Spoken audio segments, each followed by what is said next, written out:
Merchants chamber of Uttar Pradesh के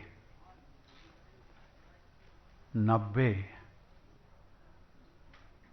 वर्ष पूरे होने के अवसर पर आयोजित इस समारोह में मंच पर प्रमुख रूप से उपस्थित उत्तर प्रदेश की राज्यपाल महोदया श्रीमती आनंदीबेन पटेल जी, विधानसभा अध्यक्ष श्री सतीश महाना जी, मर्चेंट्स चैम्बर के अध्यक्ष श्री अतुल कनोडिया जी, पूर्व सांसद श्री महेंद्र मोहन गुप्ता जी, विशिष्ट अतिथिगण, देवी और सज्जनों, सभी को नमस्कार।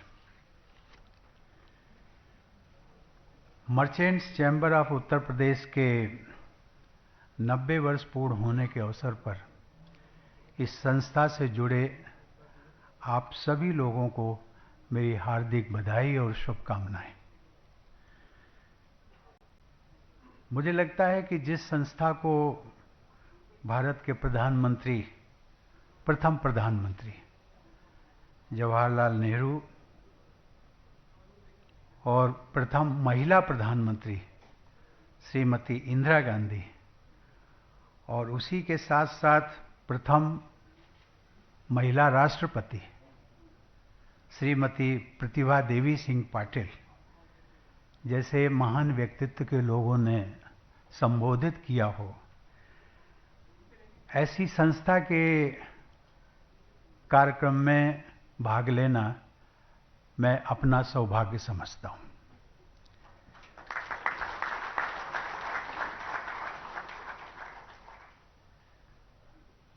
कुछ ही दिन पूर्व, लगभग 10 दिन पहले, प्रतिभा देवी सिंह पाटिल जी का नाम आया, इसलिए मैं एक संस्मरण आपके साथ साझा करना चाहूँगा। मैं पिछले जब से राष्ट्रपति बना कम से कम 4 या 5 बार वो पूना में रहती हैं, मेरा वहाँ जाना हुआ, वो मुझे मिली, उनके साथ चाय पान किया। पिछले पौने 5 वर्षों में इतनी बार उनसे फोन पे बात हुई, इतनी बार मिली, कभी भी मुझे किसी काम के लिए नहीं कहा। और अभी 1 महीने पहले उन्होंने एक ऐसा काम बताया, एक कार्यक्रम में भाग लेना था। बहुत प्रसिद्ध मंदिर है वहां पर, गणेश मंदिर, दत्तात्रेय भगवान के नाम से। उसमें उन्होंने कहा कि हमारी संस्था को 125 वर्ष पूरे हो रहे हैं और आयोजकों का आग्रह है कि इसमें राष्ट्रपति जी को ही आना चाहिए। तो उनका फोन आया और पत्र भी आया, उन्होंने कहा कि मैं आपसे अनुरोध करती हूं। तो मैंने उनको कहा कि मैडम, आप समझती हैं, आप राष्ट्रपति रह चुकी हैं, आप जानती हैं कि 4.5 साल के बाद राष्ट्रपति की क्या स्थिति होती है। मानसिक रूप से नहीं, लेकिन काम की दृष्टि से। काम को समेटने के लिए हमें 6 महीने चाहिए और जो हमारे प्रोग्राम लगे हैं उसमें बहुत मुझे मुश्किल हो रही है। लेकिन आज आपने मुझे धर्म संकट में डाल दिया है कि आप मेरी पूर्ववर्ती प्रेडिसेसर हैं और आपने अभी तक कोई मुझे काम नहीं कहा। आज पहली बार आप कह रही हैं तो मैं धर्म संकट में हूं, मैं आपको मना नहीं कर सकता और मैं आऊंगा। मैं गया, नाम इसमें आया इसलिए मुझे, लेकिन मैं ऐसी विभूतियों का आप सबको सानिध्य मिला, इसकी मुझे बड़ी प्रसन्नता है। कानपुर का होने के नाते स्वाभाविक है, वो बहुत सारी चीज़ों को मैं देखता हूं तो प्रसन्नता भी होती है, कभी कभी लगता भी है कुछ सुधार भी होना चाहिए। पिछले 90 वर्षों से merchants chamber of Uttar Pradesh उद्योग, व्यापार और वाणिज्य की प्रतिनिधि सभा के रूप में राज्य में औद्योगिकीकरण, व्यापार और उद्यमशीलता को बढ़ावा देता है। ये सच है कि आपकी गौरवशाली संस्था के ये गौरवशाली वर्ष 90 वर्ष बीत चुके। 100 वर्ष पूरे होने में केवल 10 वर्ष बाकी है। ये संस्था व्यापार और उद्योग जगत तथा राज्य और देश की नीति निर्माताओं को आपसी समन्वय के लिए एक मंच प्रदान करती रही। इस संस्था द्वारा समय समय पर विभिन्न मुद्दों पर भारत सरकार और उत्तर प्रदेश की राज्य सरकार को दिए गए सुझाव नीति निर्धारण में अत्यंत सहायक सिद्ध होते रहे। मैं उत्तर प्रदेश के आर्थिक विकास में योगदान देने के लिए merchant chamber of Uttar Pradesh के सभी वर्तमान और पूर्व पदाधिकारियों की सराहना करता हूं। और सचमुच में अगर देखा जाए, किसी समय कानपुर पूरे उत्तर प्रदेश की औद्योगिक नगरी कहलाता था, थी भी। यहां पर पूरे उत्तर प्रदेश को यदि आप सामने रखें तो कानपुर का नाम पहले आता था। आज वो स्थिति नहीं है, लेकिन पुनः मुझे लगता है कि शायद ये जिम्मेदारी अब आपकी संस्था पर ज्यादा आ गई है।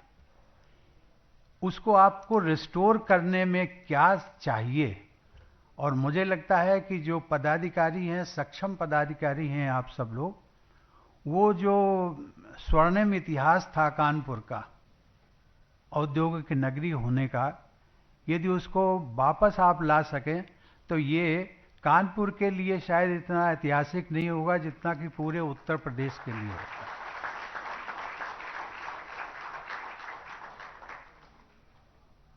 आपकी संस्था बहुत बड़ी संस्था है, पुरानी संस्था है।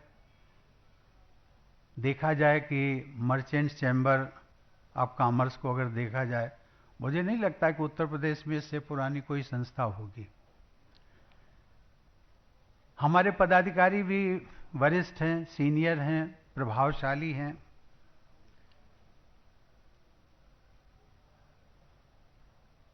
यहाँ की इसको मैं लाइटर मोड में ले रहा हूँ, बहुत सीरियसली मत लेना। हमारी जो कुर्सियाँ रखी हैं वो भी बहुत भारी हैं। उनको हिलाने डुलाने में काफी परिश्रम करना पड़ता है।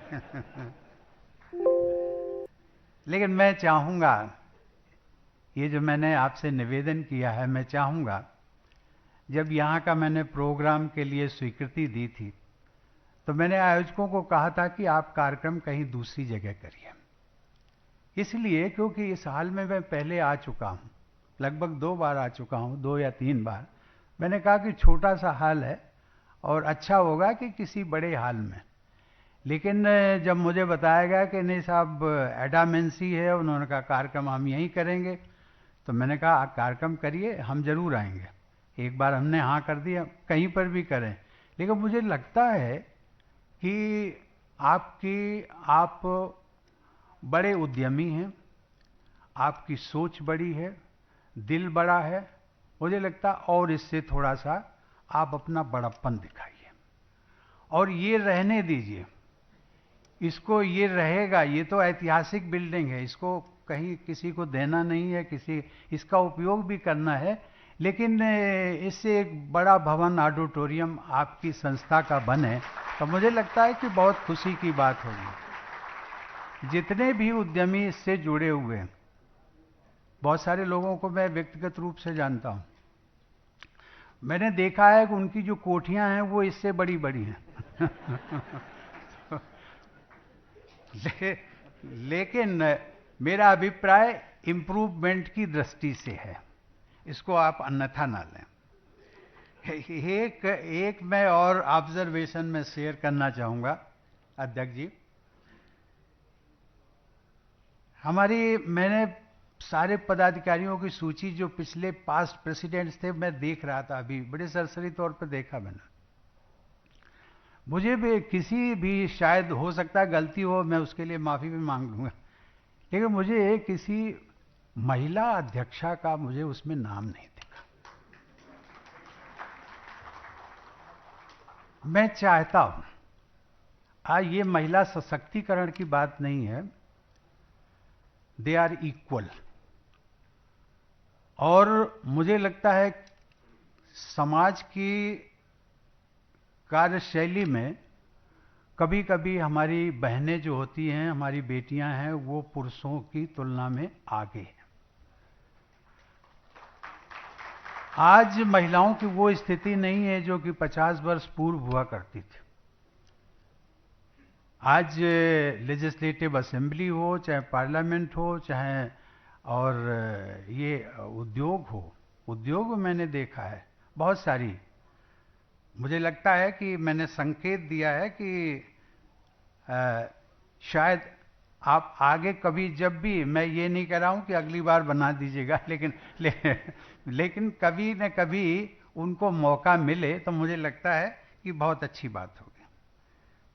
क्योंकि हम सब लोग एक मेल डोमिनेटेड सोसाइटी में रहते हैं, स्वाभाविक है, वो एक संस्कार हम सब लोगों के पड़े हुए हैं। अभी हमारी 2 बहनों को बुलाया गया और बहुत अच्छा अनुकूल वातावरण था, लेकिन फिर बीच में टोक दिया।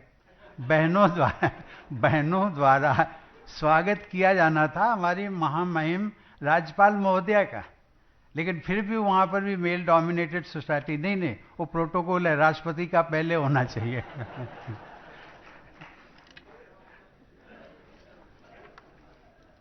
देवी और सज्जनों, गंगा के किनारे स्थित होने के कारण कानपुर प्राचीन काल से ही उद्योग व्यापार का प्रमुख केंद्र रहा। कानपुर की महत्वपूर्ण भौगोलिक स्थिति और गंगा नदी के रूप में सुलभ यातायात के साधन को देखते हुए ब्रिटिश सरकार ने भी यहां पर उद्योगों को बढ़ावा दिया, जिससे इस शहर की मैनचेस्टर ऑफ द ईस्ट और leather city of the world के रूप में पहचान बनी। लेकिन यही औद्योगिक विकास कानपुर और गंगा के प्रदूषण का प्रमुख कारण भी बना।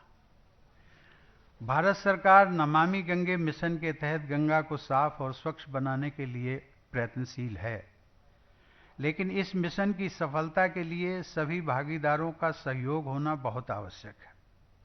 यहाँ के उद्योग और व्यापार जगत से ये अपेक्षा की जाती है कि वे प्रदूषण की समस्या को मिटाने में सहयोग करते हुए कानपुर और गंगा को स्वच्छ बनाने में अपना योगदान देंगे।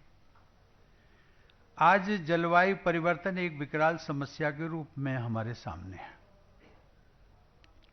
अगर इस चुनौती से निपटने के प्रयास हम अभी से नहीं करेंगे तो वर्तमान के साथ साथ आने वाली पीढ़ियां भी अनेक कठिनाइयों का सामना करेंगे। इन्हीं चुनौतियों को ध्यान में रखते हुए भारत सरकार ने COP26 शिखर सम्मेलन में घोषणा की है कि वर्ष 2030 तक भारत अपने कार्बन उत्सर्जन को 1 बिलियन टन से घटा देगा और साल 2070 तक नेट जीरो उत्सर्जन वाली अर्थव्यवस्था बनने का प्रयास करेगा।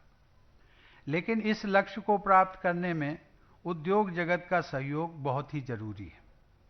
विश्व भर की अनेक कंपनियां जीरो कार्बन अर्थव्यवस्था में अपना योगदान दे रही हैं। अतः मैं यहां पर उपस्थित उद्योग व्यापार जगत के सभी प्रतिनिधियों से अपेक्षा करूंगा कि वे न सिर्फ वर्तमान में चल रहे उद्योगों में प्रदूषण कम करने की दिशा में कार्य करेंगे, बल्कि ऐसे नए उद्योगों को स्थापित करने में भी सहयोग करेंगे जो पर्यावरण के अनुकूल हों। मुझे पूरा विश्वास है कि यहाँ के प्रतिभाशाली छात्रों का कौशल, आप लोगों की व्यावसायिक क्षमता और उत्तर प्रदेश के मेहनती नागरिक मिलकर इस कार्य को संभव बना सकते हैं। Climate change is a global problem और इसको शायद अभी हम लोग या हमारी जो पीढ़ी है इतना उसको विकराल रूप उसका देख नहीं रही है, लेकिन मैं एक आपको उदाहरण देता हूं। हम लोगों ने सुना है कि यूरोपियन कंट्रीज जो है वो वहाँ सर्दी होती है, बहुत सर्दी होती है। इसका अनुभव 3 वर्ष पहले जब मैं स्विट्जरलैंड गया तो वहाँ मैंने देखा, स्वाभाविक जो धारणा थी कि ये ठंडा मुल्क है, लेकिन वहाँ पर टेम्परेचर 38 to 40 डिग्री, जो कि यहाँ कानपुर में कभी कभी होता। एक जगह वो मैं केवल आपको इसलिए आगाह करने की दृष्टि से कि उसकी विकरालता कितनी सामने आने वाली है। उन्होंने एक कुछ जगह ले जाना चाहते थे एक डेलीगेशन को। हम गए उनके साथ एक स्विट्जरलैंड की राजधानी के बाहर करीब 30 किलोमीटर की दूरी पर वहां ले गए और वहां से सामने उन्होंने दिखाया कि ग्लेशियर्स हैं और उन ग्लेशियर्स में वो ग्लेशियर्स की दूरी 10 किलोमीटर, लेकिन वहां पर जहां हम गए वहां पर ठंडक का कोई महसूस नहीं हो रही। उनको हमने कहा कि इससे तो हमारा इंडिया अच्छा है, वहां हमारी बर्फबारी अगर शिमला में होती है तो उसकी नेक्स्ट 6 घंटे बाद या 8 घंटे बाद उसकी जो असर होता है वो आपको दिल्ली में दिखता है और कानपुर में भी 12 घंटे या 14 घंटे बाद दिखाई पड़ता है। लेकिन यहाँ ग्लेशियर सामने है लेकिन उसकी ठंडक नहीं महसूस हो रही। तो उन्होंने कहा यही सही मायने में यही क्लाइमेट चेंज है। अभी लगभग मान करके चलिए 50 साल या 100 साल जो अभी हम जिसको बर्फ कहते हैं, आइस कहते हैं, उसकी ठंडक की जो तासीर है वो कम हो जाएगी। ये सिचुएशन एक आने वाली है और इसके लिए जरूरी क्या है? आज जरूरी ये है कि हम पर्यावरण के साथ जितना चल सकें, जितना हम प्रकृति के साथ चल सकें। अभी हम डिपेंडेंट होते जा रहे हैं मैकेनिकल सिस्टम पर, एयर कंडीशंस पर, जो कि बिल्कुल प्राकृतिक चीजों से विपरीत है, उन पर हम निर्भर होते जा रहे हैं और उसके कारण हमारा जो फिजिकल कंडीशंस है, फिजिकल हेल्थ है, वो भी हमारी डिटेरियोरेट होती जा रही। ये कहीं न कहीं इन विषयों पर भी मैं चाहूँगा कि जो हमारा बौद्धिक वर्ग है वो इस पर भी ध्यान दे और इस पर चर्चाएं होनी चाहिए, इसके आगाह करना चाहिए लोगों को आगे इससे क्या नुकसान क्या होने वाले। देवियों और सज्जनों, उत्तर प्रदेश प्राचीन काल से ही उद्योग और व्यापार का प्रमुख केंद्र रहा। यहाँ के घरेलू, लघु और कुटीर उद्योग अपने उत्पादों के लिए विश्व प्रसिद्ध हैं। चाहे वे लखनऊ का चिकन हो या वाराणसी का सिल्क, मुरादाबाद का पीतल हो या भदोही का कारपेट, अपने गुणवत्ता और कारीगरी के लिए दुनिया भर में जाने जाते हैं। इस राज्य का प्रत्येक क्षेत्र किसी न किसी विशेष उत्पाद के लिए जाना जाता है। इसी विशेषता को और उभारने के लिए उत्तर प्रदेश सरकार ने वन डिस्ट्रिक्ट वन प्रोडक्ट योजना की शुरुआत की है, जिसके तहत प्रत्येक जिले में वहाँ के परंपरागत उद्योग, आर्ट और क्राफ्ट को बढ़ावा दिया जा रहा है। इस बात को संज्ञान में लेते हुए कि देश की अर्थव्यवस्था और रोजगार सृजन के साथ साथ उद्योगों के विकेंद्रीकरण में micro, small and medium enterprises महत्वपूर्ण भूमिका निभाते हैं, भारत सरकार ने भी आत्मनिर्भर भारत और मेक इन इंडिया अभियान के तहत एमएसएमईज को बढ़ावा देने के लिए अनेक नीतिगत सुधार किए हैं। सरकार ने रक्षा संबंधी उपकरणों की लिस्ट जारी की है, जिनकी खरीद अब सिर्फ स्वदेशी स्रोतों से ही की जा सकती है। ये कदम रक्षा के क्षेत्र में आत्मनिर्भरता की दिशा में सरकार के निरंतर प्रयासों का एक हिस्सा है, जो स्टार्टअप के साथ साथ एमएसएमई के लिए भी उत्कृष्ट अवसर प्रदान कर रहा है। उत्तर प्रदेश में बहुत से ऐसे लघु, कुटीर और मध्यम उद्योग हैं जो सरकार की इन पहलों का लाभ उठा सकते हैं। राज्यपाल महोदया आनंदीबेन पटेल जी के मार्गदर्शन में और मुख्यमंत्री योगी आदित्यनाथ जी के कुशल नेतृत्व में उत्तर प्रदेश सरकार राज्य में निवेश बढ़ाने, रोजगार सृजन और प्रदेश के सतत विकास के लिए अनेक कदम उठा रही है। कल ही हम सब लोग जानते हैं, लखनऊ में माननीय प्रधानमंत्री नरेंद्र मोदी जी ने तीसरे उत्तर प्रदेश इन्वेस्टर समिति का उद्घाटन किया, जिसमें कि जो न्यूज़ आई कि लगभग 80,000 करोड़ रुपए से अधिक की उसमें इन्वेस्टमेंट के प्रपोजल्स आए हैं। और खुशी की बात ये भी है कि उसमें लगभग 400 करोड़ से अधिक वो कानपुर के लिए जो है वो इन्वेस्टमेंट होना है।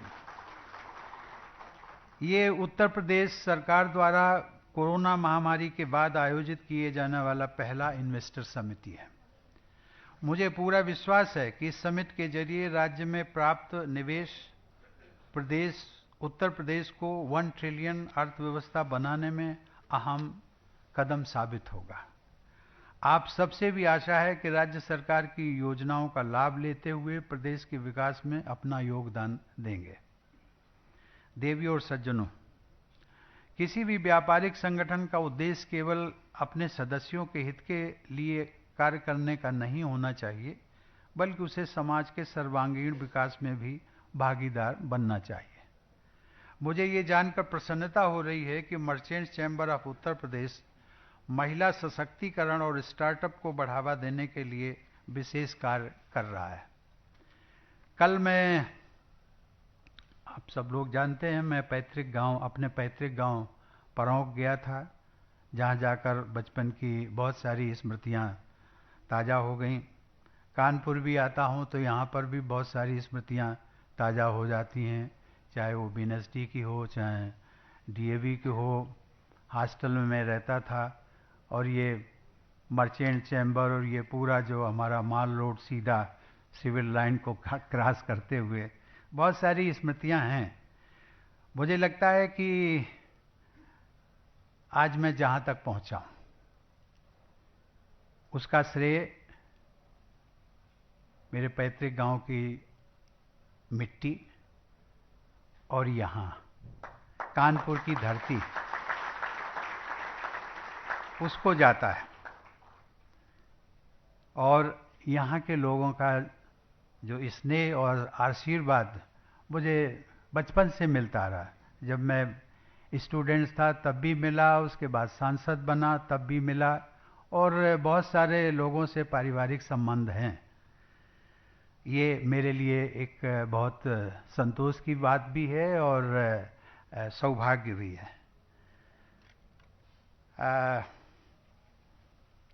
आप सब जानते हैं, गांववासी एक हमने अपना जो पुश्तैनी निवास था उसका जीर्णोद्धार करा करके ग्रामवासियों को उपयोग के लिए समर्पित कर दिया था। गांववासी उसका उपयोग मिलन केंद्र के रूप में कर रहे हैं। कल जब मैंने देखा प्रधानमंत्री जी के साथ, मुझे भी संतोष हुआ। मुझे लगता है कि जिस कानपुर की धरती के आशीर्वाद ने मुझे यहाँ तक पहुँचाया, उसके लिए मैं आज और आने वाले कल जो कुछ भी मैं कर सकूं वो कम होगा। इस संदर्भ में मुझे कुछ ऐसे गांवों का भी स्मरण आता है दूसरे प्रदेशों के, जहां पर मेरा जाना हुआ था।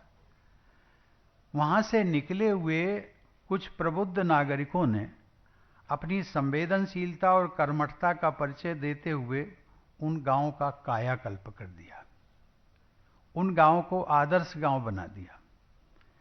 मैं यहां इस बात का उल्लेख इसलिए कर रहा हूं कि आप सब लोग जो यहां बैठे हुए हैं, आपका भी संबंध किसी न किसी गांव से जरूर होगा। या तो आपका पैतृक गांव होगा, या फिर कहीं न कहीं किसी न रिश्ते से जुड़ा होगा। आप सब लोग सुविधा संपन्न भी हैं, अतः विकास यात्रा में जो लोग आपसे पीछे रह गए उनके लिए कुछ करने की हम सबकी जिम्मेदारी बनती है। मैं आप लोगों से भी उम्मीद करूंगा कि आप लोग गांव में जाएंगे और उनके सामाजिक और आर्थिक विकास में अपना योगदान देंगे। हो सके तो आप लोग व्यक्तिगत रूप से या समूह बनाकर एक गांव अथवा कुछ अलग गांव को अडॉप्ट करें और उनके सर्वांगीण विकास में अपना योगदान दें। जब हम कहते हैं कि ये कंसेप्ट जो है वो एक है, we have to give back to the society, whatever we are, wherever we are due to the contribution of the society at large. मत भूलिए, उद्योगपति हैं, उद्यमी हैं, बहुत अच्छी बात है। कभी कभी मैं आप अधिकारियों को जो मुझे कॉल ऑन करते हैं, मैं उनको भी कहता हूं कि कभी भी मत भूलना, you have to give back to the society wherever you are. और जब मैं उनको कहता हूं कि कभी कभी वो कुछ लोग पूछ देते हैं कि आप क्यों कहते हैं कि मेरे लिए, मेरे तो, मैं पढ़ाई लिखाई मुझे की यहाँ तक पहुँचा तो मेरे इसमें माता पिता का योगदान है, मेरे रिश्तेदारों का योगदान है, मेरे टीचर्स का योगदान है, समाज का योगदान नहीं है, समाज एट लार्ज। तो मैं उनको याद दिलाता हूँ कि आप मुझे एक बात बता दीजिएगा, you have now become an, एक एग्जाम्पल देता हूँ, you have now become an officer of elite class, may be IAS, IPS या किसी उच्च अधिकारी। आप जहाँ रहते थे वहाँ से आपको दिल्ली जाना पड़ा, दिल्ली स्टेशन पर उतरना पड़ा, स्टेशन से आपको वहाँ कोई रिश्तेदार था, आपको गाड़ी लेने आई थी, कहते नहीं। मैंने कैसे गए? टैक्सी से। मैंने कहा यदि टैक्सी वाला मना कर देता तो आपका इंटरव्यू छूट सकता था? हाँ छूट सकता था। तो मैंने कहा आप उसके, आपने नहीं, उसको हमने पेमेंट किया है, भूल जाइए, आपने जो उसकी सेवाओं का उपयोग किया है इसलिए पेमेंट किया है। लेकिन अगर वो भी फ्री है, वो भी कह सकता था कि नहीं साहब मैं नहीं जाऊंगा, और सभी टैक्सी स्टैंड वाले अगर मना कर देते, do you think would you have been able to appear for your interview? कहते नहीं। तो मैंने कहा उनके कंट्रीब्यूशन को आप क्यों नहीं रिमेंबर करते हो? उन टैक्सी वालों के कंट्रीब्यूशन को आप क्यों नहीं रिमेंबर करते हो कि उन्होंने भी आपको IAS बनने में कहीं ना कहीं जो है आपको मदद दी है। और इसलिए मैं कहते हैं we will have to give back to the society. Society means आप पड़ोसी, आप जो जरूरतमंद है उसको, कहीं भी आपको दिखे yes such person needs my help, आपको जितना भी कर सकते हैं, जो भी कर सकते हैं वो करिए। वो रिश्तेदार भी हो सकता है, करिए। हालांकि कारपोरेट सोशल रिस्पॉन्सिबिलिटी यानी CSR, जिसको हम सब लोग जानते हैं, ये शब्द आधुनिक सभ्यता की देन है, लेकिन व्यापारिक समूहों द्वारा सामाजिक कल्याण के कार्य करने की हमारी पुरानी परंपरा रही है, भारतीय संस्कृति का एक हिस्सा है। अनेक ऐसे वर्णन मिलते हैं जहां व्यापारी अपने अर्जित धन का कुछ हिस्सा जन कल्याण के कार्यों के लिए अलग रखते थे, आज भी रखते हैं। इस प्रकार कमाए गए धन का कल्याणकारी कार्यों में उपयोग करना भारतीय परंपरा का एक हिस्सा रही है। मुझे विश्वास है कि आप सब भी इस परंपरा का पालन कर रहे होंगे। कल मेरा संत कबीर की निर्वाण स्थली मगहर जाने का कार्यक्रम है। आज मैं यहाँ से गोरखपुर जा रहा हूँ, जहाँ उस महान संत को, मगहर में, जहाँ उस महान संत को नमन करने का अवसर मुझे प्राप्त होगा। मैं आप लोगों के बीच कबीर अमृत वाणी से एक दोहे का उल्लेख करना चाहूँगा। उसमें कहा है कि धन रहे ना जोबन रहे, जोबन मीन्स यौवन, युवावस्था, रहे ना गाम ना ठाम, कबीर जग में जस रहे, कर दे किसी का काम।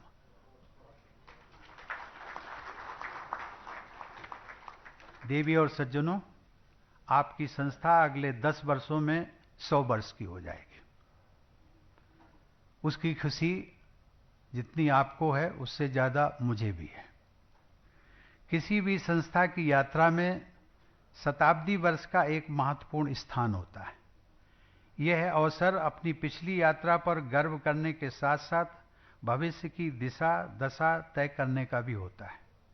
मुझे आशा है कि आप सब भी इस संस्था की आगामी वर्षों की योजनाओं को कार्य रूप दे रहे होंगे, अर्थात जो ब्लूप्रिंट होता है वो 10 साल का बना रहे होंगे। मैं चाहूँगा कि जब राज्य की सबसे पुरानी मर्चेंट चैम्बर अपनी स्थापना के 100 साल मनाए, तब उत्तर प्रदेश भारत के अग्रणी राज्यों में शामिल हो, जिसका कि कल प्रधानमंत्री जी ने थोड़ा सा संकेत दिया था। उन्होंने कहा था कि मैं चाहता हूं कि Uttar Pradesh must become driving force of the country. जैसा कि आप सब जानते हैं, हम भारत की आज़ादी के 75 वर्ष पूर्ण होने का उत्सव भी मना रहे हैं। यह हमारे देश की विकास यात्रा का एक महत्वपूर्ण पड़ाव है, जहां हमें न सिर्फ अपने पूर्वजों और स्वतंत्रता सेनानियों, जिन्होंने हमें आज़ादी दिलाने के लिए अपना सब कुछ न्यौछावर कर दिया, को गर्व के साथ याद करना है, बल्कि हमें अपने देश के लिए ईमानदारी और सत्यनिष्ठा के साथ कार्य भी करना है, ताकि जब हमारा देश आज़ादी की शताब्दी वर्ष मना रहा हो तब वो प्रमुख विश्व शक्ति हो और हमारी आने वाली पीढ़ियां हम सब पर गर्व करें। धन्यवाद। जय हिंद।